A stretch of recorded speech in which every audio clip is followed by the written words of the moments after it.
Hello everyone, my name is Don K. Preston.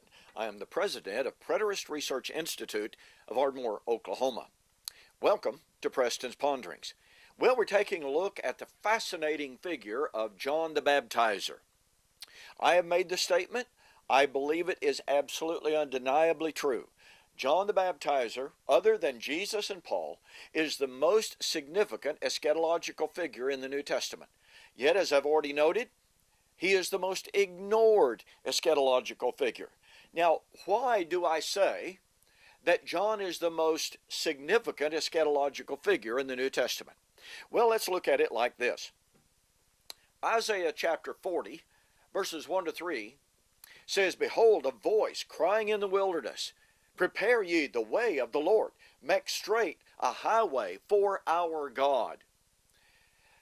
The voice that is being predicted here would prepare the way for the coming of the Lord. Well, what does that have to do with John? Well, in Mark chapter 1, verses 1 to 3, we are emphatically, specifically, and unambiguously told that John the Baptizer was the voice predicted by Isaiah. Okay? Jesus himself tells us that John was the one foretold by both Isaiah and Malachi chapter 3, verses 1 and 2. Jesus said of John, "This is he of whom it was written, Behold, I send my messenger before you.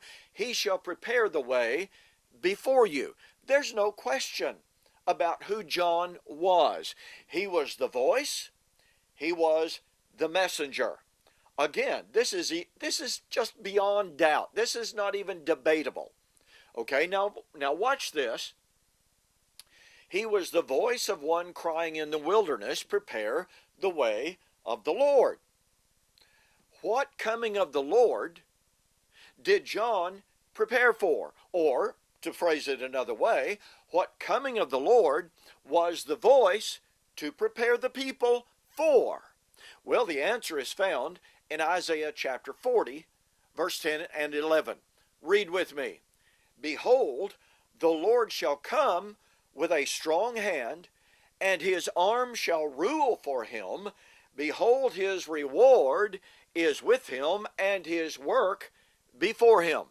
Is there any doubt about the nature of this coming of the Lord that the voice crying in the wilderness would prepare for? This is not the incarnation. This is not Jesus' coming as an humble servant.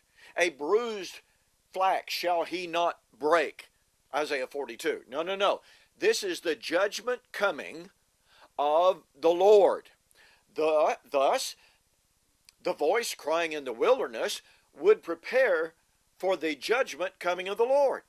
But John was the voice of one crying in the wilderness. And what did John say about the judgment that he was to prepare the people for as the voice of one crying in the wilderness? Well, in Matthew chapter 3, the Pharisees and the Sadducees come out to John to be baptized of him. He knew of their insincerity, and thus he said, "Who has warned you to flee from the wrath that is about to come?" About to come. He then said in Matthew chapter 3, 10 to 12, that the axe, we'll have more to say about that later, the axe of what? The axe of judgment is already at the root. His, that is Jesus's, winnowing fork, that's the imagery of harvest, that's the imagery of judgment in which the wheat would be separated from the tare. His winnowing fork is already in his hand. We have three distinct, undeniable images and statements of the nearness of the judgment that John was proclaiming. But wait, he was the voice of one crying in the wilderness, prepare for the coming of the Lord. But the coming of the Lord would be in judgment. John was the voice and said judgment was coming very, very soon. By the way, the voice was not to prepare for two judgments.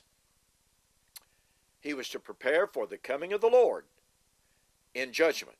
His reward is with him, and his work before him. We'll have more to say about that in our next segment. Thanks for joining me for Preston's Ponderings. We'll see you on the flip side.